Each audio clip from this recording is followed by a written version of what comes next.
রাসূলুল্লাহ সাল্লাল্লাহু আলাইহি ওয়াসাল্লাম সাহাবায়ে কেরামদেরকে কাফেরদের জুলম অত্যাচার থেকে বাঁচানোর উদ্দেশ্যে বা জুলম অত্যাচার যাতে কমে আসে বা জুলম অত্যাচার থেকে রক্ষা পাওয়া যায় সেজন্য দুটো পন্থা অবলম্বন করলেন। এখানে এসে আমরা থেমেছিলাম। একটি হচ্ছে দারুল আরকাম, আরকাম ইবনুল আরকাম নামক এক ব্যক্তি ছিলেন, যিনি ইসলাম গ্রহণ করেছিলেন, বড় মুখলিফ মানুষ ছিলেন। তার বাড়িটাকে তালিমের জন্য, তরবিয়তের জন্য, সাহাবায়ে কেরামদের প্রশিক্ষণের জন্য এবং সেখানে গোপনে ইবাদত বন্দেগী করার জন্য আর দিন শিখানোর জন্য, শিখার জন্য, আর যারা ইসলাম কবুল করবে তাদেরকে আত্মীয় স্বজনদেরকে নিয়ে এসে ইসলামের কথা শোনানো এবং তাদেরকে দাওয়াত দিয়ে ইসলাম তাদের কবুল করা। এই কাজটি গোপনে হতে থাকলো যাতে করে কাফেররা আরও বেশি উত্তেজিত না হয় যখন চোখের সামনে এইসব দাওয়াতি কার্যক্রম দেখবে। কারণ স্বাভাবিক, যে দাওয়াতকে তারা বরদাস্ত করতে পারে না, তৌহিদের দাওয়াত, সেই দাওয়াত চোখের সামনে দেখলে মোটেই বরদাস্ত করতে পারবে না। কুফরি শক্তি, মুশরিক শক্তি, এটা চিরাচরিত বিষয়, এটা সবসময়। আজকে ওই অবস্থায় যারা শিরকি আকিদার লোক, বেদাতি আকিদার লোক, গোমরা, তারা তৌহিদ সুন্নাতের দাওয়াতকে বরদাস্ত করতে পারে না। বাতিলের সাথে সবাই এক হয়ে যাচ্ছে তারা এবং ঐক্যের ডাক দিচ্ছে, সমস্ত বাতিলদের সাথে ঐক্যের ডাক দিচ্ছে। কিন্তু একমাত্র তাদের ঐক্য হওয়া সম্ভব নয় কার সাথে? তৌহিদবাদীদের সাথে, যারা সত্যিকার তৌহিদকে শিখেছে, বুঝেছে, উপলব্ধি করেছে, বাস্তবায়ন করেছে এবং তৌহিদের দাওয়াত দিয়ে থাকে। যারা সুন্নতকে জেনেছে, মেনেছে এবং বাস্তবায়ন করেছে আর সুন্নাহর দাওয়াত দিয়ে থাকে, সহিহ সুন্নাহর, তাদের দাওয়াতকে বরদাস্ত করতে পারে, তাদের সাথে ঐক্য করতে পারে না। জি, বেদাতিকে চেনার এটা বড় একটা খুব সহজ লক্ষণ। বেদাতিদেরকে চিনতে হইলে যতই তারা নিজেদেরকে অনেক সময় সহি আকিদার লেবেল লাগিয়ে ধোঁকা দেওয়ার চেষ্টা করুক, কিন্তু কিছু বেদাতিরা এরকম আছে যারা কাছাকাছি থেকে আপনাদেরকে প্রতারিত করছে, তাদেরকে চেনার একটা বড় লক্ষণ। জি, সুযোগ পেলেই ক্ষতি করবে, আর যতক্ষণ লাভ আছে, স্বার্থ আছে, ততক্ষণ আছে সহি আকিদার ভাইদের সাথে। তো রাসূলুল্লাহ সাল্লাল্লাহু আলাইহি ওয়াসাল্লাম সাহাবায়ে কেরামদেরকে গোপনে তালিম তরবিয়ত দিতে লাগলেন। সাহাবারা এখানে একত্রিত হন, ইবাদতবন্দি করেন, শিখান। এই একটি পন্থা অবলম্বন করলেন যাতে শত্রুতা কমে আসে, জুলম অত্যাচারটা কমে আসে। শত্রুতা তো আছেই অন্তরে, কিন্তু জুলম অত্যাচারটা কমে আসে, রিয়াকশন বা প্রতিক্রিয়া কমে আসে। দ্বিতীয় পন্থা অবলম্বন করলেন যে মক্কায় থাকা আর মুসলিমদের জন্য, সাহাবায়ে কেরামদের জন্য সম্ভবপর হচ্ছে না, আর এই জুলম বরদাস্ত করা যাচ্ছে না। সুতরাং আমি থাকি যতক্ষণ পর্যন্ত আল্লাহর হুকুম না হয়েছে, তোমরা হিজরত করো। কোথায় হিজরত করবে? তখন মদিনার হিজরতের হদিস পাওয়া যায়নি। জি, মদিনায় যে কিছু ভালো মানুষ আছে এবং তারা ইসলামের দিকে আসছে, তখন এই রকমের পরিস্থিতি তৈরি হয়নি, এটা আরও পরে।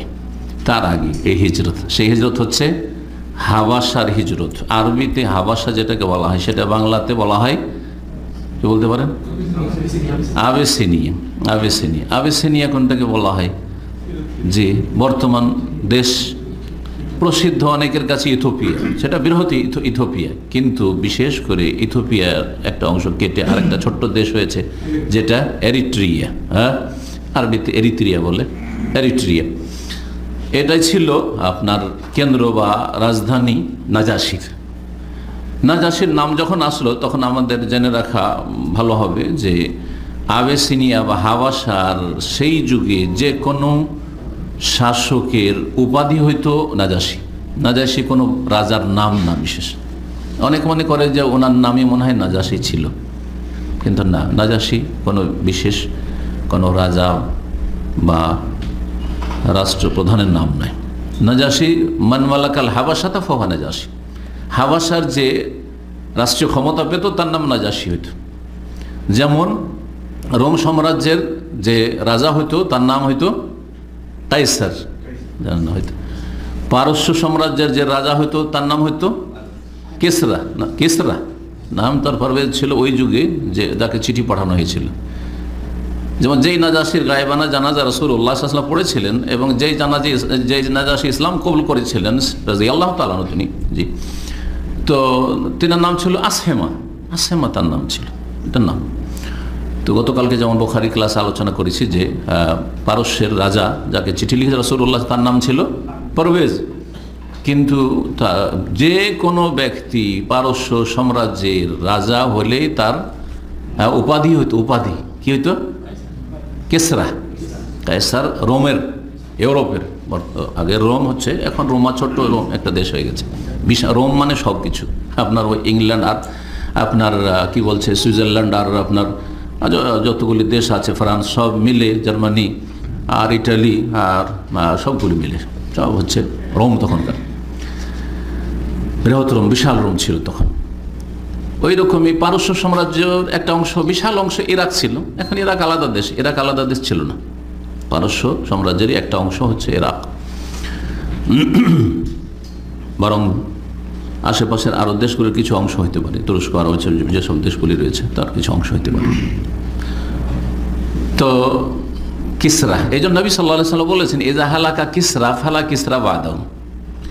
এই কিসরা যখন ধ্বংস হয়ে যাবে, যাকে আমি চিঠি পাঠালাম আর আমার চিঠি ফেড়ে ফেললো, সে যখন ধ্বংস হয়ে যাবে, ওকে তো বদলে গেছে নবী সাল্লাল্লাহু আলাইহি ওয়াসাল্লামের, আল্লাহ মাজ্জিকহু কুল্লা মুমাজ্জাক বা মাজ্জাক আল্লাহ মুলকাহু, আল্লাহ তাকে ছিন্ন ভিন্ন করে দাও, যেমন সে ছেড়ে ফেলেছে আমার ইসলামের দাওয়াতের চিঠিকে।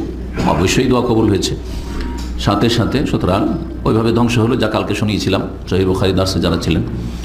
নবী সাল্লাল্লাহু আলাইহি ওয়াসাল্লাম বলেছে, ইযা হালাকা কিসরা, ভবিষ্যৎবাণী করেছেন, যখন এই কিসরা ধ্বংস হয়ে যাবে আর কোনো কিসরা রাজত্বে আসতে পারবেন না, মানে রাষ্ট্রীয় ক্ষমতা আসতে পারবেন না, আর থাকবেন না, এটাই শেষ। আর আসলে সে মারা গেল, ধ্বংস হলো, আর তার হাতে তার ছেলে খুন হলো, বাপ বেটা একে অপরকে খুন করলো, তারপরে মহিলা আসলো কিন্তু আর টিকতে পারলো না।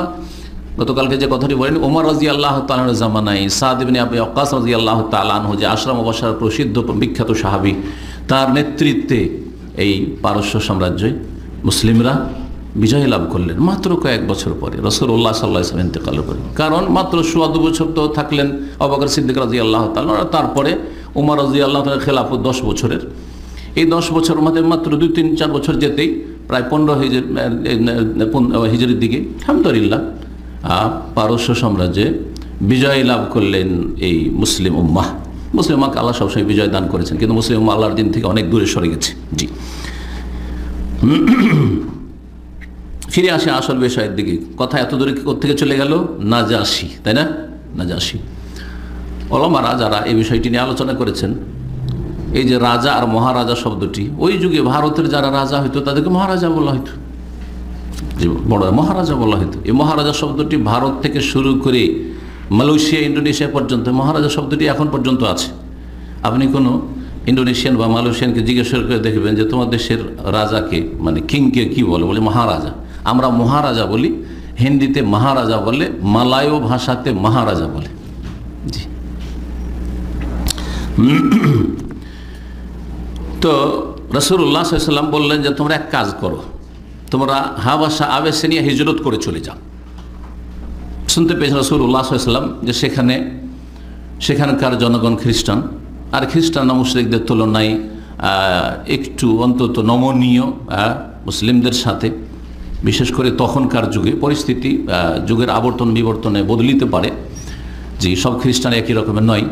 তখনকার খ্রিস্টান আর আজকে এই আপনার আজকের থেকে 20 বছর বা 25-30 বছর আগের যে বসনিয়া আর বসনিয়ায় যে মুসলিমদের জুলুম অত্যাচার করলো সার্বিয়া, সার্বিয়ার খ্রিস্টান অর্থোডক্সরা, আসমান জমিনের পার্থক্য রয়েছে। এরা চরম ইসলাম বিদ্বেষী, ইসলামের মুসলিমদের শত্রু, বড়ই জুলুম অত্যাচার করেছে এই ইতিহাসে, মানব জাতির ইতিহাসে। তো সব খ্রিস্টান একই রকম নয়। আল্লাহ বলছে সুসাওয়া, কাফেররা সবাই সমান নয়, কাফেররা সবাই সমান নয়। কেউ ন্যায় নীতি বুঝে, কেউ ইনসাফ পছন্দ করে, সুবিচার পছন্দ করে, আবার কেউ হচ্ছে চরম ইসলাম বিদ্বেষী, মুসলিম বিদ্বেষী আর কট্টরপন্থী। জি, আবার কেউ আছে মাঝামাঝি, আপনার লাভও করে দেবে না, ক্ষতিও করবে না, আর কেউ আপনার পাশে দাঁড়াতে পারে, এসে ন্যায়ের জন্য কেউ পাশে দাঁড়াতে পারে। জি, যদিও কাফের, যেমন আবু তালেব কাফের, তার আবার ভাই আবু লাহাব কাফের, দুটোই রাসূলুল্লাহ চাচা। একটা কট্টর দুশ্মন আর একটা কাফের হলেও সে রাসূলুল্লাহ সাল্লাল্লাহু আলাইহি ওয়াসাল্লামের আজকালকার অনেক মুসলিমের চাইতে বেশি দেখান। অনেক মুসলিমকে ইসলামের কাজে খুঁজে পাওয়া যায় না, নেই, ও নামে শুধু ইসলামের গণ্ডিতে আছে। তো রাসূলুল্লাহ সাল্লাল্লাহু আলাইহি ওয়াসাল্লাম বললেন যে হাবাসা তোমরা হিজরত করে চলে যাও, আমি শুনেছি যে ফাইন্না হোনাকা মালিকান আদিলা, সেখানে একজন ন্যায়পরায়ণ রাজা আছেন, লা ইউযলামু ইনদাহু আহাদ, সেখানে কেউ যদি গিয়ে শরণাপন্ন হয়, আশ্রয় নেয়, তাহলে তার সাথে অবিচার করা হবে না, তার জুলম অন্তত হবে না, তারাও জুলুম করবে না, আর কেউ যাবে ওখানে জুলুম করার জন্য তাও পারবে না। এই মক্কার কাফেরদের জুলম অত্যাচার থেকে তোমরা রক্ষা পেয়ে যাবে, যে যাবে চলে যাও। নবুয়তের ৫ম বছর, তার মানে 5 বছর হয়ে গেছে নবী করিম সাল্লাল্লাহু আলাইহি ওয়াসাল্লামের নবুয়ত বা রিসালাতের। নবী সাল্লাল্লাহু আলাইহি ওয়াসাল্লামের বয়স তখন 45 বছর, এইরকম সময়। রজব মাস, প্রথম দফা সাহাবায়ে কেরামদের 12 জন পুরুষ আর 4 জন নারী সাহাবিয়াত, তারা রাসূলুল্লাহ সাল্লাল্লাহু আলাইহি ওয়াসাল্লামের পরামর্শে বড়ই গোপনীয়তার সাথে রাতের অন্ধকারে হিজরত করলেন, পাড়ি দিলেন হাবাসার উদ্দেশ্যে। তাদের নেতৃত্বে ছিলেন নবী করিম সাল্লাল্লাহু আলাইহি সাল্লামের অত্যন্ত প্রিয় সাহাবী এবং খলিফা, তৃতীয় খলিফা আমিরুল মুমিনিন উসমান বিন আফফান রাদিয়াল্লাহু তাআলা আনহু, নবী করিম সাল্লাল্লাহু আলাইহি সাল্লামের 2 মেয়ের জামাতা। প্রথম এক মেয়ে দিয়েছেন রুকাইয়া রাদিয়াল্লাহু তাআলা আনহাকে, আর তারপর তার যখন ইন্তেকাল হয়ে যায় দ্বিতীয় হিজরিতে মদিনায়, তখন উম্মে কুলসুমের সাথে বিয়ে দিয়েছেন রাসূলুল্লাহ সাল্লাল্লাহু আলাইহি ওয়াসাল্লাম। তাহলে কত ভালো মানুষ একজন হতে পারে, যাকে একজন লোক খুব কাছে থেকে চেনার পরে, তার সাথে চলাফেরার পরে তাকে দ্বিতীয় মেয়েও দিতে পারে। আমরা সহজে দেবো না কেউ। সামান্য যদি কোনো দোষ ত্রুটি থাকে আগের জামাইয়ের, যে একবার ফেসেছি বা একবার দিয়ে যেতে, আর দেবো না, এর চাইতে ভালো খুঁজবো, কেন বেয়া দেবো ওকে? কত ভালো মানুষ ছিলেন তিনি। রাফেজি শিয়াদের কাছে এবং রাফেজি শিয়াদের দোসর মওদুদি এবং মওদুদির অনুসারী যারা জামাত ইসলামী লোক, তাদের কাছে ভালো করে শুনে রাখেন। আপনি খেলাফত মৌলুকিয়াত পড়ে দেখেন মওদুদির, এবং খেলাফত মৌলুকিয়াতের থিওরিতে জামাত ইসলামীরা বিশ্বাসী। এরা সুন্নিদের শিয়া, কথা বোঝা গেছে। এরা উসমান রাদিয়াল্লাহু তাআলা আনহুকে ছাড়েনি, এরা চরম বেয়াদবি করেছে এবং চরম মানহানি করেছে, আর তার সম্পর্কে অভিযোগ তুলেছে মওদুদি এবং মওদুদির ভক্তরা। এরা হচ্ছে জামাত ইসলামী। সুতরাং লেবেল আর সাইনবোর্ড দেখে কখনো মনে করিয়েন না যে এরা ইসলামপন্থী দল। এর অনেক সময় গুমরা ইসলামপন্থীগুলো যারা দুনিয়াদার লোক, তাদের চাইতে বেশি ক্ষতি করেছে ইসলামের। যারা দুনিয়াদার তাদেরকে সবাই চেনেন। যদি আপনাদেরকে উদাহরণস্বরূপ যদি বিএনপি এসে বলে যে আমাদেরকে ভোট দেন সওয়াব হবে, বিশ্বাস করবেন? বড় জিহাদের কাজে বিশ্বাস করবেন? মোটেই বিশ্বাস করবে। ওরাও জানে যে আমরা এটা বললে লাভ নেই, কথা বোঝা গেছে। তো ওদের ভোট চাইলে কী করতে হবে? বলতে হবে যে আমরা এই করে দেবো, সেই করে দেবো, চাকরি দেবো, তো রাস্তাঘাট করে দেবো, এই করে দেবো। তাহলে আওয়ামী লীগ ভোট চাই আর বলে যে তোমাদের একটা সওয়াব হবে, বিশ্বাস করবেন না? বলছে মিথ্যুক তোমরা, আর বলবো না ওইটাই। এ ধর্ম ব্যবসা অন্তত এরা করে না। যারা দুনিয়ার রাজনীতি করে তারা ধর্ম ব্যবসা করে, কারণ যে ধর্ম ব্যবসা পোষাইবে না, ওদের পোষাবে না, ও বুঝে মানুষ। কিন্তু জামাত ইসলামী অথবা অন্যান্য যে শাসনতন্ত্র অথবা এরকম যেসব ইসলামপন্থী দল আছে, লেভেল হচ্ছে ইসলামিক, তারা যদি বলে যে আমাদেরকে ভোট দেন আপনার জেহাদ হবে, বলেছে না বলেনি? তাদের আল্লামা সাহেব বলেছে, আল্লামা সাহেব বলেছে যে একটা ভোট দেন আপনার, এটাই জেহাদ। এখন আর ওই জেহাদ নেই, বদর ওহদ নেই, এই ভাষাতে আছে। এখন আর বদর ওহদ নেই, এখন আছে আপনি এই ব্যালট পেপারে একটা ভোট দেবেন আপনি এসে, এইটাই আপনার জিহাদ। আউযুবিল্লাহি মিনাশ শাইতানির রাজিম। লক্ষ লক্ষ লোক আপনাদের মতো গোমরা হয়ে আছে, জিহাদ করছি, সরকারের বিরুদ্ধে মিছিলে বেরোবো, পুলিশ মারবে, শহীদ হয়ে যাব, তাই না? আওয়ামী লীগ বিএনপি শহীদ বলে কেউ বিশ্বাস করবেন? আওয়ামী লীগ মারে শহীদ বিশ্বাসই করবেন না। কিন্তু যদি ইসলামপন্থীগুলো মরে, যাদের লেভেল হচ্ছে ইসলাম, তাহলে আসলেই শহীদ। না, শহীদ নয়, সবই একই কাজে লেগে আছে, গণতন্ত্রের কুফরিতে লেগে আছে। তো আসেন সিরাতুন নবী সাল্লাল্লাহু আলাইহি ওয়াসাল্লামের আলোচনায়। নবী করিম সাল্লাল্লাহু আলাইহি ওয়াসাল্লাম নবুয়তের ৫ম বছর রজব মাসে প্রথম দফা 12 জন সাহাবী পুরুষ আর 4 জন নারীকে পাঠিয়ে দিলেন। তাদের নেতৃত্বে ছিলেন উসমান বিন আফফান রাদিয়াল্লাহু তাআলা আনহু। তার সাথে ছিলেন তার প্রিয়তমা বিবি নবী করিম সাল্লাল্লাহু আলাইহি ওয়াসাল্লামের দ্বিতীয় মেয়ে রুকাইয়া বিনতে মুহাম্মদ সাল্লাল্লাহু আলাইহি ওয়াসাল্লাম রাদিয়াল্লাহু আনহা। ইব্রাহিম আলাইহিস সালামের হাদিসে এসেছে, সিরাতুন নবীতে এসেছে, ইব্রাহিম আলাইহিস সালামের পরে এবং লূত আলাইহিস সালামের পরে এই চাচা ভাতিজা, লূত আলাইহিস সালাম ইব্রাহিম চাচা ভাতিজা, জানেন না? জানেন না? জি। তারা ইরাক থেকে শাম দেশে হিজরত করেছিলেন, মুশরিকদের এলাকা থেকে হিজরত করেছিলেন। এই দুইজনের হিজরতের পরে আর কোনো হিজরত হয়নি ইসলামের জন্য, দিনের জন্য। এই হিজরত হয়েছিল। দ্বিতীয় পর্বে যে হিজরত হয়েছিল, এই পরিবারের উসমান রাদিয়াল্লাহু তাআলা আনহু তার পরিবার রুকাইয়া রাদিয়াল্লাহু তাআলা আনহাকে নিয়ে হিজরত করেছিলেন। জি। সাহাবায়ে কেরাম রাতের অন্ধকারে বেরোলেন। উদ্দেশ্য ছিল আবেশিনিয়া যাওয়ার জন্য যে বন্দর পড়ে, সেই বন্দর সেই জামানায় ছিল সোয়াইবা নামক বন্দর। এখনও আপনি ইন্টারনেটে সার্চ দিলে সোয়াইবা বন্দর পাবেন, কিন্তু সেই বন্দরটি অপ্রসিদ্ধ, এখন প্রসিদ্ধ নাই। কারণ উসমান রাদিয়াল্লাহু তাআলার জামানায় 26 হিজরিতে জেদ্দাকে প্রথম বন্দর বলে ঘোষণা করা, আর সেখান থেকে হাজিদের যাতায়াত শুরু হয়। মানে হাজিদের যাতায়াত শুরু হয়েছে পানিপথেই তো আসতো, আগে তো আর উড়োজাহাজের ব্যবস্থা ছিল না, তাই না? বরং আমাদের মনে পড়ছে উড়োজাহাজ শুরু হইলো যখন, কত সালটা ঠিক মনে নেই, কিন্তু আমার ভালো করে মনে পড়ছে যে প্রথম দফা ভারত থেকে, বাংলাদেশ থেকে উড়োজাহাজে হাজি আসলো, এটা ভালো করে মনে পড়ছে। তখন ছাত্র আমরা প্রায় সাবালক হয়ে গেছি, যদিও তখন মদিনা আসেনি অবশ্য, 35 থেকে 40 বছর বেশি হবে না। তার আগে সমস্ত হাজি সাহেবরা কিসে আসতো? পানি জাহাজে আসতো, না হলে পায়ে হেঁটে আসতো, না হলে উটের পিঠে আসতো, যে যেখানে ছিল ওইভাবে আসতো। তো এই জেদ্দা বন্দর হওয়ার আগে এটি ছিল বন্দর পশ্চিম দিকে লোহিত সাগরের, সেটা ছিল জেদ্দা থেকে দক্ষিণ দিকে। জেদ্দা থেকে দক্ষিণ মানে আপনার নিতে হবে, আপনি ওই দিক থেকে যখন আপনি মক্কার দিক থেকে বা জেদ্দার দিক থেকে যখন জিজানের দিকে যাচ্ছেন, হ্যাঁ ওই দিকটাই কোন ফোজা জেদ্দার দিক, ওই দিকে যাচ্ছেন, তখন সোয়াইবা নামক এক বন্দর আছে। সেটা জেদ্দা থেকে, বর্তমান যারা মাপ সম্পর্ক তারা বলছে জেদ্দা থেকে আপনার 75 কিলোমিটার আর মক্কা থেকে 90 কিলোমিটার। তাহলে রাসূলুল্লাহ সাল্লাল্লাহু আলাইহি ওয়াসাল্লাম এই সাহাবায়ে কেরামগণ মক্কা থেকে 90 কিলোমিটার গিয়েছেন কোথায়? লোহিত সাগরের কিনারায় ওই সোয়াইবা বন্দরে। রাতের অন্ধকারে গিয়ে সেখানে পৌঁছলেন, সকাল সকাল পৌঁছেছেন। গিয়ে দেখছেন যে দুটো বাণিজ্যিক পানি জাহাজ তখনই ছাড়ছে, সুবর্ণ সুযোগ, ছাড়ছে। কারণ যদি না ছাড়ে, একবেলা দেরি হয়, 2-4 ঘন্টা দেরি হয়, তো পেছন থেকে ধাওয়া করে সে ধরে নিতে পারে, বড়ই আশঙ্কা ছিল। আর আসলেও তারা পেছন থেকে ধাওয়া করেছিল জানতে পেরে। সাথে সাথে তারা সেই জাহাজগুলিতে আরোহণ করলো এবং হাবাসা সহি সালামতে তারা পৌঁছে গেলেন। কুরাইশরা জানতে পারলো, সকাল হয়েছে, জানতে পেরেছে আরে বেশ কিছু লোক মক্কা থেকে যারা নতুন নতুন মুসলিম হয়েছে, ওরা পালিয়ে গেছে হাবাসার উদ্দেশ্যে। যা তাদের রাগ হয়, এই রাগের অবস্থায় কি করবে দিশাহারা, তাড়াতাড়ি করে কিছু লোক পাঠালো, ধরে নিয়ে আসো, যেখানে পথ ধরে নিয়ে আসো, ওদেরকে ধরে নিয়ে আসো, ফিরিয়ে নিয়ে আসো এখানে, ওদেরকে কঠোর শাস্তি দেওয়া হবে। কিন্তু আলহামদুলিল্লাহ তারা যখন গিয়ে সোয়াইবা বন্দরে পৌঁছেছে, তার আগেই তারা যাত্রা শুরু করে দিয়েছেন পানিপথে। আলহামদুলিল্লাহ সহি সালামতে তারা হাবাসা পৌঁছেই গেলেন।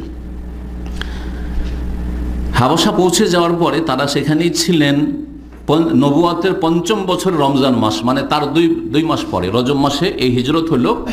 আর রজবের পরে হচ্ছে শাবান। এখন বর্তমান যেমন আমাদের এখন জমাদার সানি চলছে, এরপরে কোন মাস?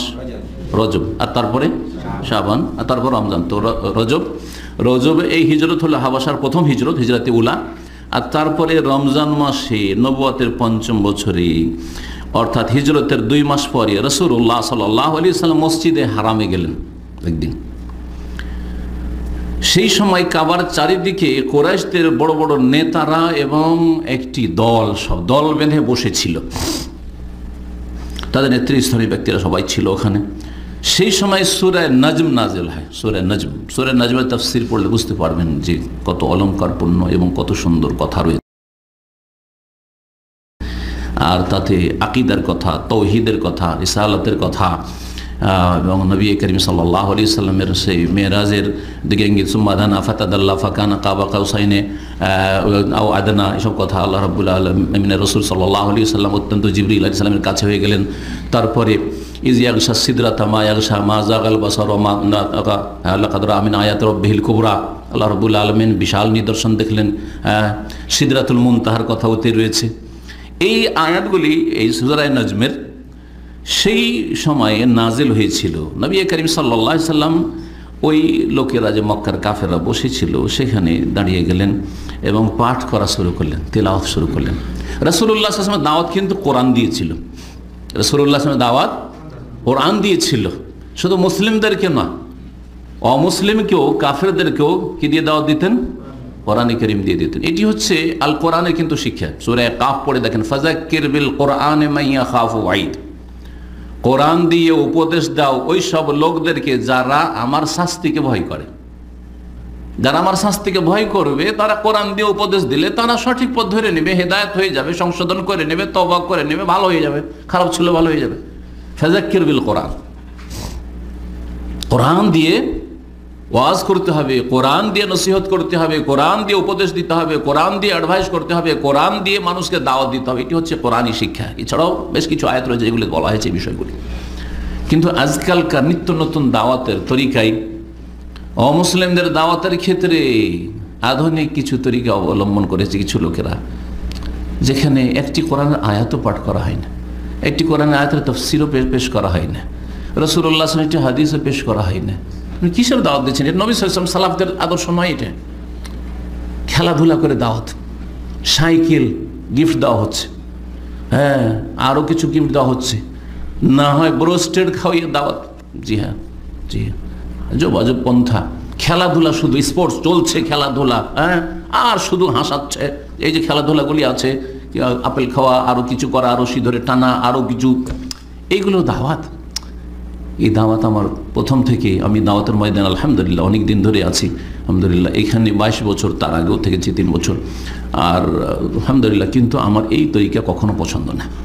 সে ইসলাম কবুল করবে আল কোরআন দিয়ে করবে, আগে কোরআনের কথা, রাসূল হাদিসের কথা, আর তারপরে তৌহিদ আকীদাকে যুক্তি দিয়ে বোঝাবার চেষ্টা করে, যুক্তি দেন, তারপরে আকলি দলিল যেটা যুক্তি। কিন্তু শুধু খেলতামাশা মাতিয়ে রাখা, এমনকি 5 মিনিটও খেলাধুলার শেষখানে ইসলামের কথা তুলে ধরা হয় না অনেক সময়। ইসলামের দাওয়াত নয় এটা, তরিকা নবাবিষ্কৃত তরিকা। এইরকম আমাদের দেশের ওয়াইজ আর বক্তাদের দাওয়াত, মুসলিমদের দাওয়াতের ক্ষেত্রে 1 ঘন্টা 2 ঘন্টা 3 ঘন্টার ওয়াজ শুনেন, কোরআনে কারীমের আয়াতের তাফসীর নেই, অথচ নাম হচ্ছে তাফসীরুল কোরআন মাহফিল। নেতারাও বুঝে না, বলছে ইসলাম তাফসীরুল কোরআন। আরে তাফসীরুল কোরআন করছে না নিজের কথা বয়ান করছে, না তাফসীরুল কোরআনের নামে রাজনীতি করছে, বিদআত ছড়াচ্ছে, গুমরাহি ছড়াচ্ছে, চরমপন্থী বানাচ্ছে, শিয়াপন্থী বানাচ্ছে। জি, কোরআনের আয়াত পড়বে, তাফসীর করবে, আর রাসূলুল্লাহ সাল্লাল্লাহু আলাইহি ওয়াসাল্লাম হাদিস বলবে, কাল আল্লাহ বলবে, কাল রাসূল বলবে সাল্লাল্লাহু আলাইহি ওয়াসাল্লাম, এবং ওই আয়াত এবং হাদিস সম্পর্কে আইম্মায়ে কেরামগণ, মুহাদ্দিসিনে কেরাম, ফুকাহায়ে কেরাম, ওলামারা যা বলেছেন তা পেশ করে মানুষের কাছে। জি, সিরাতুন নবীতে যা আছে তারা আলোকে সেগুলি পেশ করবে, কোরআনের তাফসীরে, হাদিসের ব্যাখ্যায়। এটা হওয়া উচিত। তো আমাদের মুসলিমদের দাওয়াতের পদ্ধতিটা উপমহাদেশে ভারত, বাংলাদেশ, পাকিস্তানে কি হয়েছে? সুর, গানের সুর, আর তার সাথে কিচ্ছা কাহিনী, আর তার সাথে যে বক্তার যে টার্গেট, সেই টার্গেট পুরা করার। আর কোরআন নেই, হাদিস নেই, আর কোরআন হাদিস থাকলেও একটি আয়াত দিয়ে কোন দুনিয়াতে চলে গেছে, চলে গেছে। জি, ব্যাস না। তাহলে অমুসলিমদের দাওয়াতের ক্ষেত্রেও আমাদেরকে সতর্ক হইতে হবে, কোরআনের দিকে ফিরে আসতে হবে, আর মুসলিমদের দাওয়াতের ক্ষেত্রে কোরআন সুন্নাহ দিয়ে দাওয়াত দিতে হবে। ফাযাক্কির বিল কোরআনে, উপদেশ দাও কোরআন দিয়ে, সে মুসলিম হোক আর অমুসলিম হোক, মুসলিমদের সংশোধন করানো হোক আর অমুসলিমদের সংশোধন করানো হোক। যাই হোক, রাসূলুল্লাহ সাল্লাল্লাহু আলাইহি ওয়াসাল্লাম কি করলেন? সূরা নাজম পাঠ করা শুরু করলেন দাঁড়িয়ে, জি, হঠাৎ করে। আর তাদেরকে শুনতে এত মজা লেগেছে, এত চমৎকার লেগেছে যে তার হতভম্ব হয়ে গেছে শুনে। এত সুন্দর কথা, এত সুন্দর অলঙ্কারপূর্ণ বাণী শুনে হতভম্ব হয়ে গেছে। কিন্তু সব কট্টর কাফের, দুশমন রাসূলুল্লাহ সাল্লাল্লাহু আলাইহি ওয়াসাল্লামের। সুবহানাল্লাহ, মানুষ অনেক সময় কি করে, আবেগে যখন চলে আসে, হ্যাঁ, অথবা কোনো কিছুতে যখন মেতে যায়, তখন অনেক কিছু ভুলে যায়। ওদের দুশমনী ভুলে গেছে, পুরনো ইতিহাস ভুলে গেছে, একেবারে পাগল হয়ে গেছে। এটাই কি মক্কার কাফেররা বলতো যে মুহাম্মদ সাল্লাল্লাহু আলাইহি ওয়াসাল্লামের কোরআন শুনলে জাদু লেগে যায়। এই জন্য নারীদেরকে যেতে দিত না, বাড়ি থেকে বাইরে যাবি না। ছেলেদেরকে যেতে, ছেলে মেয়েদেরকে না, বলে কচি কাচাদেরকে যেতে দিত না। জনগণ, সাধারণ অধীনস্থ যারা সাধারণ জনগণ, তাদেরকে বারণ করতো। ওয়াকালাল্লাযিনা কাফারু লা তাসমাউ লিহাযাল কোরআন, কাফেররা বলতো, নেতারা, যে এই কোরআন খবরদার শুনিও না। ওয়ালগাউ ফিহি, কানে হঠাৎ করে আওয়াজ আসলে হইচই করে উড়িয়ে দিয়ে। লাআল্লাকুম তাগলিবুন, তাহলেই তোমরা জিততে পারবে, না হলে হেরে যাবে মুহাম্মাদের কাছে। আল্লাহু আকবার। তো শুনে হঠাৎ করে সব নেতৃস্থানীয় ব্যক্তিরাও আছে, আম জনগণও আছে, শুনে সব হতভম্ব হয়ে গেছে আর নীরব হয়ে তারা শোনা শুরু করেছে। রাসূলুল্লাহ সাল্লাল্লাহু আলাইহি ওয়াসাল্লাম পুরো সূরা নাজম পড়ে দিলেন, একটি দুটি আয়াত নয়, পুরা সূরা নাজম শুরু থেকে শেষ পর্যন্ত পড়ে শেষ করে দিলেন। শেষখানে কি আছে? আফামিন হাযাল হাদিসে তাজাবুন ওয়া তাযহাকুনা ওয়া লা তাবকুন ওয়া আনতুম সামিদুন ফাসজুদু লিল্লাহি ওয়াবুদু। আফামিন হাযাল হাদিসে তাজাবুন, এই বাণী যে আল্লাহর বাণী, আল হাদিস, হাদিস কাকে বলা হয়েছে? আল কোরআনকে। তাহলে কেউ যদি আহলুল হাদিস হয় তার মানে সে কোরআনেরও অনুসারী, আর হাদিস রাসূলুল্লাহ সাল্লাল্লাহু আলাইহি ওয়াসাল্লামের কথা কাজ অনুমোদন, সুতরাং হাদিসের অনুসারী। সুতরাং নির্ভেজাল যদি কোরআন সুন্নাহর অনুসরণ করে তাহলেই আহলে হাদিস, আর কোরআন সুন্নাহর অনুসরণ যদি না করে তাহলে আহলে হাদিস নয়, দাবি করলেও নয়, আর না দাবি করে অন্য কোনো তরিকায় যদি থাকে তবুও আহলুল হাদিস নাই, কোরআন হাদিসের অনুসারী নাই। কোরআন এবং হাদিসের অনুসারী হওয়ার জন্য বাস্তবে অনুসরণ করতে হবে, আবার সাইনবোর্ড লাগাইলে হবে না। এইদিকে আহলে হাদিস সাইনবোর্ড লাগানো আছে, আর মোনাজাতের লড়াই, মোনাজাতের বেদাত ছাড়তে পারছে না। আউযু বিল্লাহ, আউযু বিল্লাহ। জি, হানাফি, শাফি, মালিক, হাম্বলীরা চারজন বড় বড় ইমামের তকলিদ করে, অন্ধ অনুসরণ করে, আর এই শ্রেণীর যারা মোনাজাত পার্টি আহলে হাদিস তারা মিয়া নাজির হোসেন দেহলভির অন্ধ তকলিদ অনুসরণ করে। জি, তো যদি তুলনা করেন দুইজনকে, একদিকে রাখেন নাজির হোসেন দেহলভি মুহাদ্দিস রাহমাতুল্লাহ আলাইহি, খুব বড় মুহাদ্দিস, খুব বড় মুহাদ্দিস, 1,20,000 বেশি তার ছাত্র ছিল। কিন্তু আর একদিকে আবু হানিফা, শাফি, মালিক, আহমদকে রাখেন। তো যদি আবু হানিফা, মালিক, শাফি, আহমদ অন্ধ অনুসরণ, তাকলিদের সাক্ষী, অন্ধভাবে অনুসরণ করা যদি জায়েজ না হয়, তাহলে মিয়া নাজির হোসেন দেহলভির ফতোয়া নাজিরিয়াতে যদি থাকে জয়ীফ হাদিসের ভিত্তিতে যে সালাম ফেরার পরে সম্মিলিত মোনাজাত আছে, সেটার অন্ধ তকলিদ করবেন না জয়ীফ হাদিসকে ছেড়ে দেবেন আপনি? যদি জয়ীফ হাদিস না ছাড়েন আপনি মিয়া নাজির হোসেন দেহলভির ফতোয়ার জন্য, যে আহলে হাদিস এত বড় মুহাদ্দিস আলেম, তাহলে আপনিও তো মুকাল্লিদ, বরং হানাফি, শাফি, মালিক, হাম্বলী চাইতে নিকৃষ্ট মুকাল্লিদ আপনি। কারণ আপনি বড়োর তকলিদ বাদ দিয়ে ছোটর তকলিদ করলেন, আপনি বড়োর তকলিদ বাদ দিয়ে ছোটর তকলিদ করলেন আপনি। আরে ভাই, দুইজন আলেম আছে, একজন বড় আর একজন ছোট, যদি অন্ধভাবে মানতে হয় তো বড়টাকে মানবেন না ছোটটাকে মানবেন? বড়টাকে মানবেন আপনি। এবং এটা মেনে নিতে হবে যে আবু হানিফা, শাফি, মালিক, আহমদ তারা এই যুগের বা 100, 200 বছর, 300 বছরের মধ্যে যেসব আলেমরা আছে তাদের চেয়ে অনেক বড় আলেমই ছিলেন তারা, কিন্তু তারা নবী রসুল ছিলেন না, এই জন্যই তো তকলিদ করতে নিষেধ করছি। হ্যাঁ, তাদের কাছে ওহী আসতো না, সেই জন্য তো অন্ধ তকলিদ করা যাবে না। তাদের কথাও কোরআন হাদিস সম্মত হলে নিতে হবে, আর না হলে অন্ধ অনুসরণ জায়েজ নাই। এটাই হচ্ছে আহলে হাদিসের আদর্শ। সহজ ভাষা আহলে হাদিসের আদর্শ বুঝেন, আর আহলে হাদিসের নামে বেদাত করিয়েন না, আর আবার আহলে হাদিস না হয়ে অন্য কোনো পন্থাও ধরিয়েন না। জি, এটি হচ্ছে হক। রাসূলুল্লাহ সাল্লাল্লাহু আলাইহি ওয়াসাল্লাম পড়ে শোনালেন, শেষ আয়াতগুলি বলছিলেন, আফামিন হাযাল হাদিসে তাজাবুন, তোমরা কি এই বাণী শুনে, কোরআনের বাণী শুনে, হাদিস শুনে তাজাবুন, অবাক হচ্ছ, চমৎকৃত হচ্ছ, মানে চমৎকার লাগছে তোমাদেরকে, ওয়া তাযহাকুনা ওয়া লা তাবকুন, আর হাসছো, হ্যাঁ, ওয়া লা তাবকুন, কান্না আসে না তোমাদের? আরে আল কোরআনের এত সুন্দর বাণী শুনলে তোমাদের কান্না আসে না? হাসছো তোমরা, ওয়া তাযহাকুন ওয়া লা তাবকুন ওয়া আনতুম সামিদুন, আর তোমরা গল্পে মেতে রয়েছ, গল্পে মেতে রয়েছ, দুনিয়াদারিতে মেতে রয়েছ। ফাসজুদু লিল্লাহি ওয়াবুদু, এসব বাদ দাও, আল্লাহকে সিজদা করো, আল্লাহর ইবাদত করো। যেমনই আয়াত তেলাওয়াত করা, এখানে যেহেতু সেজদায় তেলাওয়াত রয়েছে, রাসূলুল্লাহ সাল্লাল্লাহু আলাইহি ওয়াসাল্লাম তেলাওয়াত শেষে সেজদায় লুটিয়ে পড়েছেন। কাফেরেরা অচেতন মনে হয়েছে, একবারে অচেতন, যেমন হয়ে যায়, তারা ওইসব খেয়ালই করেনি যে করছিটা কি। শুনে এত মোহিত হয়েছে, এত পাগল হয়েছে যে সাথে সাথে নবী সাল্লাল্লাহু আলাইহি ওয়াসাল্লামের অনুসরণে তারাও সবাই সিজদায় পড়ে গেছে, সবাই সিজদায় পড়ে গেছে, সব সিজদা করেছে একজন ছাড়া, যার নাম ছিল উমাইয়া ইবনে খালাফ। উমাইয়া ইবনে খালাফ বড় এক নেতা মক্কার, আর অহংকারী ছিল। সে ভাবলো যে আরে এত সুন্দর কপাল, এত সুন্দর মাথা, আর আমি মাটিতে ধুলিতে লুটিয়ে দেবো, এটা কেমন হয়? কিন্তু কিছুটা তো একটা করতে হবে, সবাই করছে, আমাকে তো একটা কিছু করতে হবে। তখন সামান্য কিছু কঙ্কর অথবা ধুলা মাটি নিয়ে কপালে ঠেকিয়ে নিল, কপালে ঠেকিয়ে নিয়ে বলছে এটাই আমার সিজদা। জি, এই উমাইয়া ইবনে খালাফ, এই উমাইয়া ইবনে খালাফ বদরে হত্যা হয়েছিল, 70 জনের একজন বদরে নিহত হয়েছিল, জাহান্নামে পৌঁছেছিল। যখন এই খবর পৌঁছলো সাহাবায়ে কেরামদের কাছে হাবাসায় আবেসিনিয়ায় খবর পৌঁছিল, লোকজন ব্যবসা বাণিজ্যে যাচ্ছে আসছে, ওখান থেকে লোকজনের যাতায়াত হচ্ছে, খবর পৌঁছিল যে মক্কার কাফেররা সবাই সেজদায় লুটিয়ে পড়েছে নবী করিম সাল্লাল্লাহু আলাইহি সাল্লামের সাথে তার অনুসরণে। কিন্তু খবরটা ৯-৬ হয়ে গেছে বা ৬-৯ হয়ে গেছে, আসল ঘটনাটা ঠিকভাবে পৌঁছেনি। কিভাবে পৌঁছেছে? সেজদার ঘটনা তো সত্য, কিন্তু তাদের কাছে খবরটা এইভাবে পৌঁছেছে যে মক্কার লোকেরা সবাই মুসলমান হয়ে গেছে, মক্কার লোকেরা সবাই ইসলাম গ্রহণ করেছে, আর কাফের নাই, ওই যারা জুলুম অত্যাচার করতো তারা সবাই ইসলাম গ্রহণ করেছে, কারণ সবাই সিজদায় পড়ে গেছে আর সবাই মুসলিম হয়ে গেছে। যখন এই কথা শোনা তখন স্বাভাবিক কি হবে, যে সবাই তো এখন আমাদের ভাই সব তো মুসলিম হয়ে গেছে, চলো মাতৃভূমি ছেড়ে কেন এই বিদেশে পড়ে থাকবে, এরকম চলে যায়। ফিরে চলে এসছেন, সুবহানাল্লাহ, বড় আনন্দের সাথে খুশির সাথে মক্কায় ফিরে আসছেন। মক্কার কাছাকাছি 1 ঘন্টা লাগবে মক্কা পৌঁছতে। এই সময় হঠাৎ করে জানতে পারলেন যে খবরটা আসলে সত্য না, খবর আসল রূপে আমাদের কাছে পৌঁছেনি, মক্কার লোকেরা কেউ মুসলিম হয়নি, কাফেররা কাফের হয়েই আছে। জি হ্যাঁ, এখন করবোটা কি? মক্কা থেকে এক তো আমরা পালিয়ে গেছি, যদি মক্কায় থাকতাম তাও তো জুলুম অত্যাচার হতো, আর এখন যদি ফিরে যাইতো তো বেঁচেই থাকতে পারবো না হয়তো, বাঁচিয়ে রাখবেন, সবকে মেরে দিবে, করবোটা কি? বেশ কিছু সাহাবায়ে কেরামরা তাদের মধ্য থেকে এই যে 12 আর 4 16 জন, কিছু সাহাবায়ে কেরাম হাবাসা ফিরে চলে গেলেন যে না মক্কা যাব না। আর কিছু সাহাবীরা ভাবলেন যে যখন চলে এসছি আর 1 ঘন্টার রাস্তা আছে তো গোপনে মক্কা ঢুকেই পড়ি, আর এখান থেকে কেন ফিরে যাব, মক্কায় গোপনে ঢুকে পড়লেন।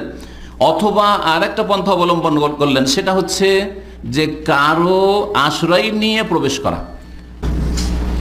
আরবদের একটা নিয়ম ছিল যে কেউ যদি দুর্বল হয় তো সবলের শরণাপন্ন হইত, যে শক্তিশালী প্রভাবশালী তার শরণাপন্ন হইতো, আশ্রয় নিত, যে ভাই আপনি আমাকে রক্ষা করিয়েন, যে বাবা আমাকে আপনি রক্ষা করিয়েন, আপনার শরণ নিচে আশ্রয় নিচ্ছি, আপনি আমাকে নিয়ে যাবেন। এমন প্রভাবশালী যে ও যদি বলে এই একে কিন্তু আমি নিরাপত্তা দিয়ে দিয়েছি, তোমরা একেবারে গায়ে হাত দিতে পারবেন না, ঠিক আছে। এখনো চলছে এইরকম, আমাদের দেশে যে গ্রামীণ পলিটিক্স ওতে এগুলো আছে না নেই, বরং শহরের মাস্তানদের কাছেও, শহরের মাস্তান, আপনি নতুন গেছেন, আপনার আত্মীয় স্বজন বংশ ঢাকা থেকেও নেই, শহরের এক মাস্তানকে যদি ধরে নিতে পারেন কিছু টাকা পয়সা দিয়ে, এই লোক কিন্তু বিদেশে থাকে, এর জমি জায়গা আছে, এরপর ফ্যামিলি আছে, খেয়াল রাখবি, বুঝছে না? জি হ্যাঁ, আল্লাহ মাস্তান, আল্লাহ হেফাজত করুক। তো কিছু লোক ফিরে আসলেন, আর কিছু আবার ফিরে চলে গেলেন হাবাসায়। এখন দ্বিতীয় হাবাসার হিজরত, প্রথম পর্ব তো ছিল হিজরতের যেটা আলোচনা করলাম, দ্বিতীয় পর্ব হিজরতের। এই সাহাবীরা যখন ফিরে চলে আসলেন আর কিছু লোক চলে গেলেন, ফিরে চলে এসছে, সুতরাং এরা তো চোখের বালি, এমনিতে চোখের বালি হয়ে আছে, আর তারপরে এরা হাত ছাড়া হয়ে গেছে, চলে গিয়ে নিরাপদ স্থানে চলে গেছে, ধরতে পারেনি, সমুদ্রের কিনারা থেকে সে বন্দর থেকে নিরাশ হয়ে ফিরে আসতে হয়েছে, একটা তো আক্রোশ বা রাগ আছেই। আর তার সাথে সাথে নবী করিম সাল্লাল্লাহু আলাইহি ওয়াসাল্লামের আপনার দাওয়াতের কাজও চলতে আছে, সাহাবায়ে কেরামদের দাওয়াতের কাজ চলতে আছে, তালিম তরবিয়ত চলতে আছে। এটাও শুনতে পেয়েছে মক্কার কাফেররা যে এই লোকেরা আমাদের গেল এখান থেকে হাবাসা, আর ওখানে গিয়ে নাজাশী তাদের সাথে বড়ই ভালো আচরণ করেছে, আর সেখানে তাদেরকে সসম্মানে রেখেছে, আরও এরা গরম হয়ে গেছে যে তোরা তো খুব সুখ শান্তি জায়গায় চলে গেলি, আর পেলাম না তোদেরকে। রাসূলুল্লাহ সাল্লাল্লাহু আলাইহি ওয়াসাল্লাম এবং সাহাবায়ে কেরামদের উপর জুলম অত্যাচার আরও বৃদ্ধি পেল, কাফেররা বড়ই জুলম অত্যাচার শুরু করলো। ওই সময় রাসূলুল্লাহ সাল্লাল্লাহু আলাইহি ওয়াসাল্লাম সাহাবায়ে কেরামদেরকে আবার ইশারা ইঙ্গিত করলেন যে তোমরা হাবাসা যে পারো হাবাসা চলে যাও, মক্কা ছেড়ে আবেসিনিয়া চলে যাও, ওখানে তোমরা সুখে শান্তিতে থাকতে পারবে, জি নিজের দিনটা পালন করতে পারবে মোটামুটি, আর তারপরে সেখানে তোমাদের সাথে অবিচার করা হবে না। সেই সময় নবী করিম সাল্লাল্লাহু আলাইহি ওয়াসাল্লামের 82 অথবা 83 জন সাহাবী পুরুষ আর 18 জন নারী সাহাবিয়াত তারা হিজরত করলেন। তাহলে দ্বিতীয় হাবাসার হিজরতে সাহাবী এবং সাহাবিয়াতের সংখ্যা ছিল 18, আর 18 জন মহিলা, আর 83 যদি হয় তাহলে কতজন হয়? টোটাল 101 হয়, আর 18 82 হলে 100 অথবা 101 জন হিজরত করলেন। এই হিজরত প্রথম হিজরতের তুলনায় অনেক বেশি ঝুঁকিপূর্ণ ছিল, অনেক বেশি কষ্টের হিজরত ছিল, কারণ প্রথমবার যে হিজরত করেছেন সাহাবীরা এই যে কয়েকজন প্রথম হিজরত হাবাসার, তখন মক্কার কাফেররা কিন্তু হদিস পায়নি, জানতোই না আগে থেকে যে হাবাসা কেউ চলে যাবে। কিন্তু এখন কিন্তু আগে থেকে জেনে গেছে যে যে কোনো সময় কিন্তু মক্কার এই মুসলিমগুলো যে কোনো সময় কিন্তু আমাদের হাতছাড়া হয়ে যাবে, যে কোনো সময় কিন্তু নিরাপদ স্থানে পালিয়ে যেতে পারে। এরাও কিন্তু খুব সজাগ হয়ে আছে। কিন্তু তাদের চাইতে বেশি সজাগ হয়েছিলেন সাহাবায়ে কেরাম মুসলিমিন রাদিয়াল্লাহু তাআলা আজমাইন। জি, এবং বড়ই হিকমত কৌশলের সাথে আর বড়ই সুন্দর প্ল্যানিংয়ের সাথে তারা রাতারাতি হাবাসা আবার ওইভাবে চলে গেলেন নিরাপদ। জি, এই ছিল দ্বিতীয় হিজরত। যখন মক্কার কাফেরা জানতে পারলে যে আরে আর বড় এক দল হাবাসা পৌঁছে গেছে, আর এইরকম শুরু হলে তাহলে তা বাস যে মুসলিম হবে হাবাসা চলে যাবে, তাহলে তো কাম খারাপ। আর ওখান থেকে যখন ওরা শক্তিশালী হবে তখন এসে মক্কার উপর আক্রমণ করবে, হ্যাঁ, তাহলে আমাদের সব যাবে। বড়ই কষ্টের বিষয় এটা কাফেরদের জন্য, হ্যাঁ, বড়ই টেনশনের বিষয়। তখন কাফেররা একটা মিটিং করলো। মিটিং করে মক্কার কাফেরদের মধ্য থেকে দুইজন বড়ই চালাক চতুর ব্যক্তি, যারা বড় বিচক্ষণ, হ্যাঁ, বুদ্ধিমান, অনেকের আছে হাজির বুদ্ধি বলি আমরা, হ্যাঁ, সাথে একটু কি বুদ্ধি করতে হয়, উপস্থিত বুদ্ধি। জি হ্যাঁ, তো এই দুইজন বড় বুদ্ধিমান বড় বিচক্ষণ মানুষকে তারা নির্বাচিত করলো, হ্যাঁ, প্রতিনিধি হিসাবে যে তোমাদেরকে হাবাসা যেতে হবে। একজনের নাম হচ্ছে আমর ইবনে আস রাদিয়াল্লাহু তাআলা আনহু, আর একজন আব্দুল্লাহ বিন রাবিয়া রাদিয়াল্লাহু তাআলা আনহু। দুইজন পরে ইসলাম গ্রহণ করেছিলেন, কিন্তু সেই সময় তারা শিরক কুফরির জীবনযাপন করছিলেন। এই দুইজনকে পাঠালো মক্কার কাফেররা, যাও তোমরা যাও। এরা হাবাসা গেল বড়ই প্ল্যানিংয়ের সাথে, এমনি নয়, বড়ই প্ল্যানিংয়ের সাথে গেল। গিয়ে প্রথম রাজার সাথে দেখা করলো না, প্রথম রাজ দরবারে গেল না। প্রথম গিয়ে যারা ধর্মগুরু আছে, পাদ্রী আছে, যারা ধর্মগুরু আছে খ্রিস্টানদের, তাদের সাথে বড় বড় যারা ধর্মীয় নেতৃত্বে আছে, হ্যাঁ, এদের সাথে দেখা সাক্ষাৎ করলো।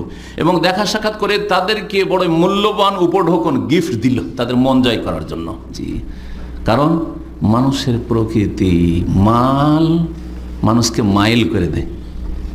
মাল মানে বুঝেন, রাইতুন্নাস কাদ মালু এলা মানে ইনদাহু মালু। মানুষের স্বভাব হচ্ছে যার কাছে মাল তার দিকে মাইল হয়, তার দিকে ঝুঁকে। বোঝা গেছে? অমাল্লা ইনদাহু মালু, আর যার কাছে পয়সা নেই তার থেকে সবাই কেটে পড়ে। ফানহুন্নাস কাদ মালু, এটি হচ্ছে মানুষের স্বভাব। যে আমার কাছে পয়সা থাকলে সবাই চেনবে আপনাকে, সবাই চেনবে।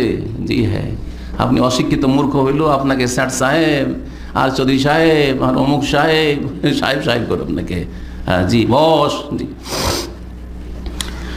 তো এরা মূল্যবান সব উপঢৌকন হাদিয়া নিয়ে গিয়েছিল, দিল, এবং তাদের যে উদ্দেশ্য কেন আমরা এসেছি তা বর্ণনা করলো, এবং তাদেরকে বলে দিল যে আমরা এদেরকে ফিরিয়ে নিয়ে যেতে চাই, কি বুদ্ধি করতে হবে আর কীভাবে রাজদরবারে আমাদেরকে এসব কথাবার্তা পেশ করতে হবে, আরজি পেশ করতে হবে, আর কীভাবে আপনারা আমাদের সহযোগিতা করবেন, আপনাদের সার্বিক সহযোগিতা কাম্য। জি, ধর্মগুরুদেরকে হাতে করলো, ফেভারে করলো। তারপরে এই নাজাশী রাজার কাছে তারা হাজির হইল। নাজাশীর জন্য স্পেশাল হাদিয়া গিফট উপঢৌকন নিয়ে গেছে। জি, গিফট পেশ করলো এই দুইজনে। আর তারপরে তখন কথা বলল, যে কথাগুলি বলেছিল ওই সময় আমর ইবনে আস এবং আব্দুল্লাহ বিন রাবিয়া, তা ছিল আইয়ুহাল মালিক, হে বাদশাহ, হে রাজা, ইন্নাহু ক্বাদ দাওয়া ইলা বালাদিকা গিলমানুন সুফাহা ফারাকু দীনাহুম। জি, আমাদের দেশ থেকে, মক্কা থেকে কিছু নির্বোধ বোকা যুবক আপনার দেশে আশ্রয় নিয়েছে। জি, নির্বোধ বোকা যুবক আশ্রয় নিয়েছে। গাল দেবে, জি, মুশরিকরা গাল দেবে, বেদাতি গাল দেবে, হ্যাঁ, পথভ্রষ্টরা গাল দেবে, কারণ ওদের কাছে গালটাই তো পুঁজি, দলিল নাই তো কি করবে। যার কাছে নাই দলিল সে আশ্রয় নেবে গালির, কথা বোঝা গেছে। আর যার কাছে দলিল আছে, আলহামদুলিল্লাহ, আমাদের আহলে হাদিসদের কাছে, কোরআন সুন্নাহর অনুসারীদের কাছে, সালাফিদের কাছে দলিল আছে, সুতরাং আলহামদুলিল্লাহ কখনো গালি দেব না, আর দেইনি কাউকে। জি, খুব বেশি বললে বেদাতি, বেদাতি বলাটা গালি না, বেদাতি বেদাতি, কারণ সে গুমরাহ। কেমন করে বুঝবেন যদি বেদাতি, তাকে সুন্নতি বলবো নাকি আমি? যদি শিরক করে তোকে আমি মুওয়াহিদ বলবো নাকি, তৌহিদবাদী বলবো নাকি? হ্যাঁ, আমি কি মিথ্যা কথা বলবো? তৌহিদি জনতা, দেশের লোক সব কবর মাজার পূজার পীর পূজায় লেগে আছে, আর বলবো যে তৌহিদি জনতা নাকি? জি, ছেড়ে দেন, মাজার পূজা ছেড়ে দেন, পীর পূজা ছেড়ে দেন, সব তৌহিদি জনতা, আলহামদুলিল্লাহ, অসুবিধাটি আমার বলতে পয়সা লাগছে। তো এই দুইজন নেতা বললো যে আপনার কাছে, হ্যাঁ, আপনার শহরে কিছু যুবক, গিলমান, কিছু যুবক, সোফাহা, যারা বেকুফ, নির্বোধ বোকালোক, ফারাকুদ্দিনহম, যারা তাদের বাপদাদার ধর্মকে, নিজের ধর্মকে তারা পরিত্যাগ করেছে, নিজের ধর্ম, আমাদের ধর্ম তো পরিত্যাগ করলো যেটা আসল ধর্ম আমাদের মক্কার, তো আপনার ধর্মও যদি আসতো তাও হইতো, আপনার ধর্মেও ঢোকেনি। উত্তেজিত করা মানুষকে, আরে আমরাকে ছাড়লো যদি আপনার সাথে।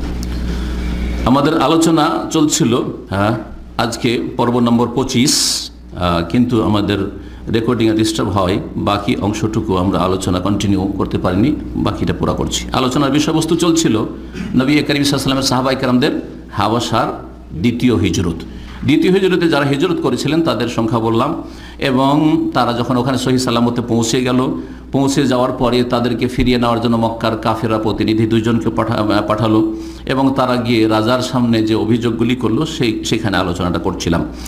তো তারা গিয়ে বলল, আইয়ুহাল মালিক, হে রাজা, ইন্নাহু ক্বাদ দাওয়া ইলা বালাদিকা গিনওয়ানুন সুফাহা ফারাকু দীনাহুম, আপনার দেশে কিছু নির্বোধ বোকা যুবক এসে আশ্রয় নিয়েছে। ফারাকু দীনাহুম, তারা তাদের নিজের ধর্ম ছেড়ে দিয়েছে, বেদিন হয়ে গেছে। ওয়ালাম ইয়াদখুলু ফি দীনিকা, আপনার ধর্মেও প্রবেশ করে দীক্ষিত হয়নি।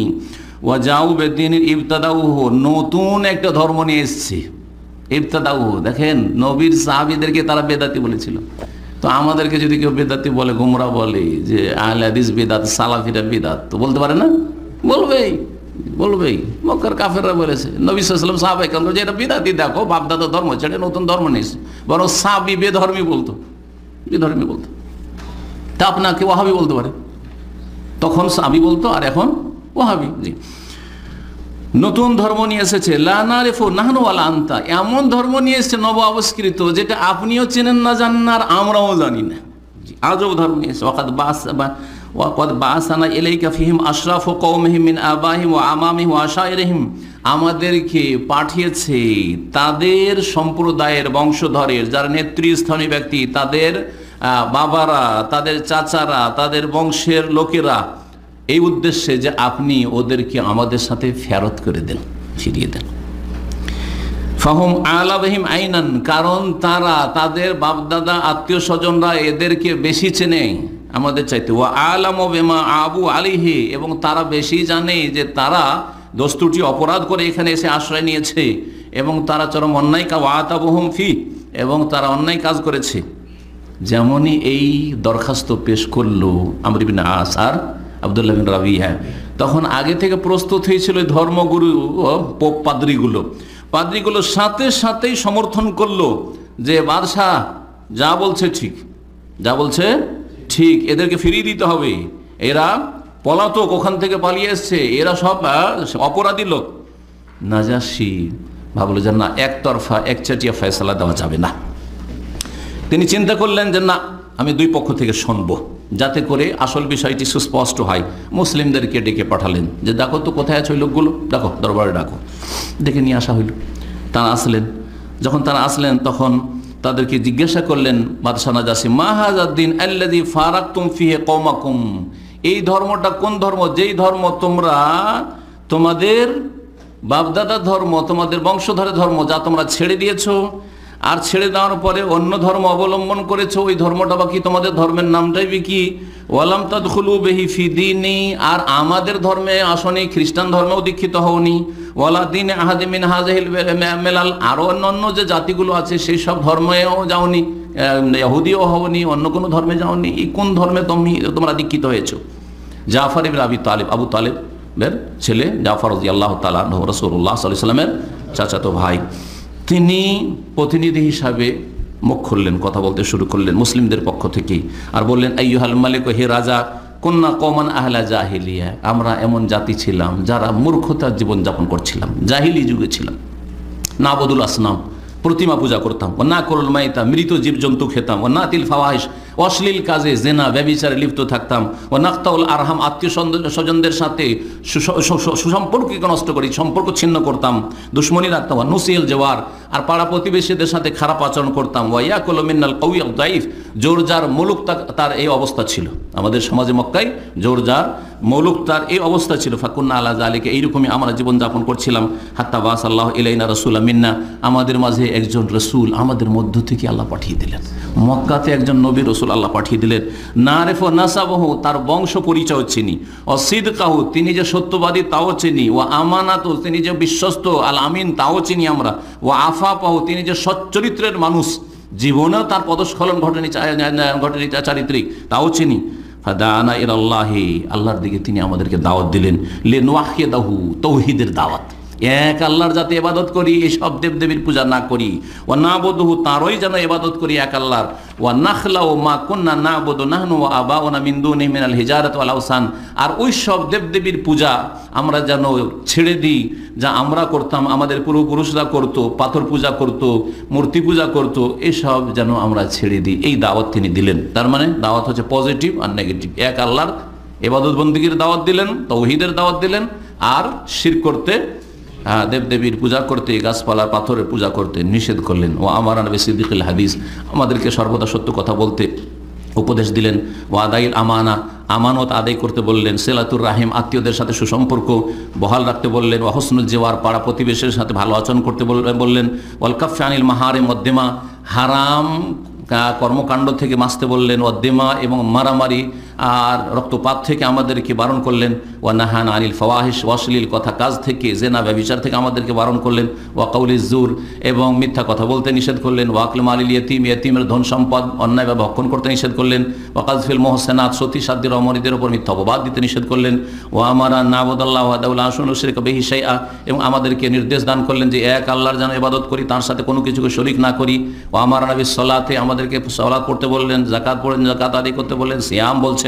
ফাআদ্দাদা আলাইহি উমুর আল ইসলাম, ঘটনা কিন্তু মক্কার, তাই না? রাসূলুল্লাহ সাল্লাল্লাহু আলাইহি ওয়াসাল্লাম এখনো মক্কাতে আছেন, নবুয়তের ৫ম বছরে। তখন পর্যন্ত সালাত কিন্তু এই মেরাজের যে 5 ওয়াক্ত সালাত ফরজ হয়নি, তবে সকাল সন্ধ্যার 2 রাকাত করে সালাত ছিল, এই জন্য সালাত বলা হয়েছে। তারপরে জাকাত মানে দান খায়রাত, জাকাত দান করা যাতে আত্মার পরিশুদ্ধি হয় মানুষের, এটা ছিল। যদিও জাকাতের বিস্তারিত বিধিবিধান মদিনায় নাযিল হয়েছে। সিয়াম এমনি নফল রোজা রাখা, এটা জানা ছিল যে রোজা রাখলে মানুষের চরিত্রে উন্নতি হয় আর মানব জীবনে উন্নতি হয়। সুতরাং এই অর্থে বলেছেন, এই নয় যে তখন রোজা ফরজ হয়ে গেছিল আর জাকাত ফরজ হয়ে গেছিল আর সালাত ফরজ হয়ে গেছিল, এরকম আসলে নয় আসলে। জি, কিন্তু এই কাজগুলি নবী সাল্লাল্লাহু আলাইহি ওয়াসাল্লাম করতেন এবং সাহাবারা করতেন, এই জন্য তো কাবার আশেপাশে এসে সালাত আদায় করতেন, কিন্তু সে 5 ওয়াক্ত সালাত ছিল না। জি, এইরকম ইসলামের অনেক কিছুই তিনি পেশ করলেন, ইসলামের আদর্শগুলি বিভিন্ন দিক থেকে।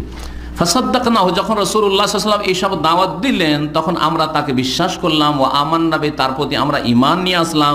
ওয়াত্তাবা'না মা আলা মা জাআ বিহি মিন দীনিল্লাহ, আল্লাহর দিনে যা কিছু এসেছে বিধিবিধান সেগুলি আমরা অনুসরণ করলাম।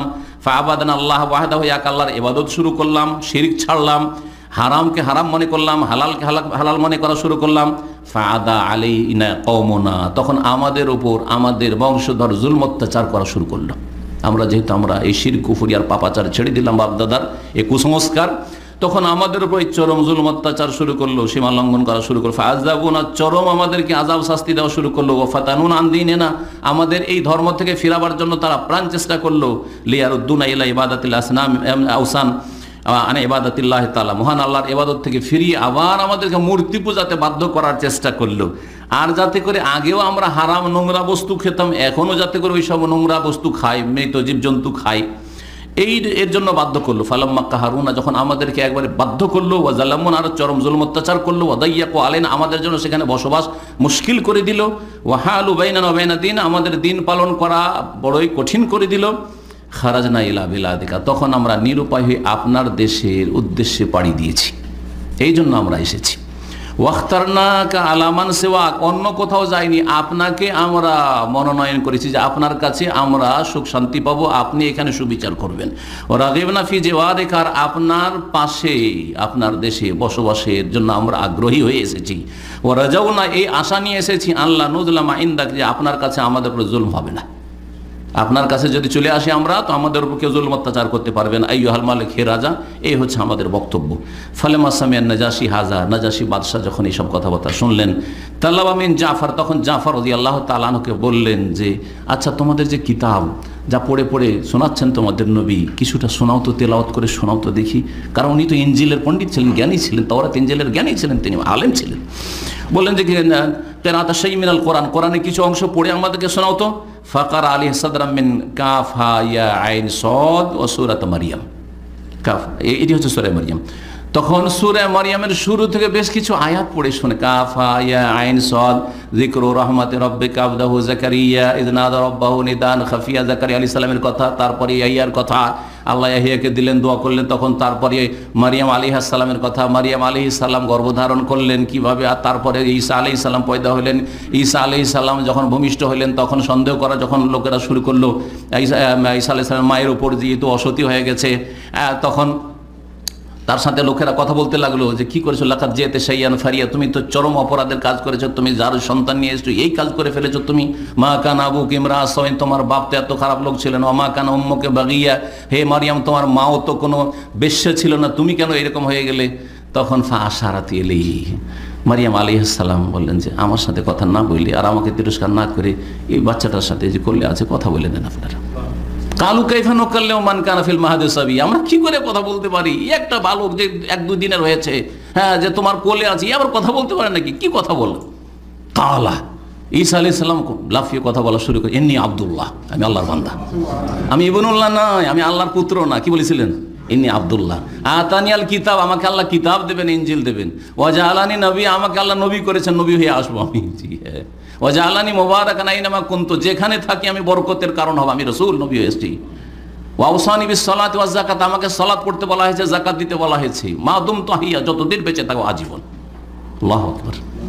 এইসব কথাগুলি যখন শুনিয়ে দিলেন, কোরআনের আয়াত, কোরআন আয়াত দিয়ে নসিহত, কোরআন আয়াত দিয়ে উপদেশ, কোরআন আয়াত শোনাচ্ছেন রাজাকে। রাজা নাজাসী যখন এই কোরআনের আয়াতগুলি শুনলেন, শোনার পরে ফাবাকা নাজাসী, নাজাসী কান্নায় ভেঙে পড়লেন। সুবহানাল্লাহ। হাত্তা ইখদাল্লাত আই ইবতাল্লাত লাহিয়াতুহু, তার দাড়িগুলি চোখের পানিতে ভিজে গেল, চোখের পানিতে ভিজে গেল।